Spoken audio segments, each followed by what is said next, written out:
ఒకసారి ఒక దుకాణం దగ్గరికి వెళ్ళారు. అతను వచ్చిన వాళ్ళందరికీ ఏదో పదార్థాలు తయారు చేసి అవి అమ్ముతూ ఉండేవాడు. మీకు బాగా అర్థం అవ్వాలంటే కాఫీ హోటల్ అనుకోండి. ఆయన అక్కడికి వెళ్ళి ఒక రోజున అకస్మాత్తుగా ఏం చేశారంటే మైదా పిండి ఉన్నటువంటి బస్తా పైకెత్తి నీళ్ల తొట్టులో ఉన్న నీళ్లు కొన్నింటిలో పోసేశారు. అదంతా కలిపి పెద్ద ముద్దయిపోయింది. అతను ఏం అనలేదు. శేషాద్రి స్వామి మహాత్యం తెలుసున్నవాడు కాబట్టి ఊరుకుంటాడు. కానీ ఇంత మైదాపిండి నీళ్లలో ముద్దయిపోయింది, ఇంత ముద్ద నేను ఏం చేసుకుంటాను, అయ్యయ్యో నష్టం వస్తుంది అనుకున్నాడు.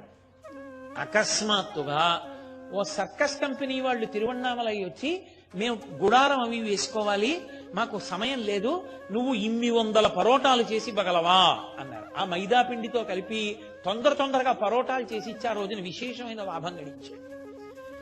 ఆయన చేష్టితములంత విచిత్రంగా ఉండేవి. ఆయన ఎడమ చేతిలో 3 శూలములు ఉండేవి. 3 శూలములు అంటే శూలాల గుర్తులు. కుడి చేతిలో ఎర్రటి వలయం ఉండేది. ఆయన ఎంత ఆశ్చర్యకరమైన పనులు చేసేవారంటే ఆయన ఎప్పుడూ తిరువణ్ణామలై విడిచిపెట్టి వెళ్ళలా.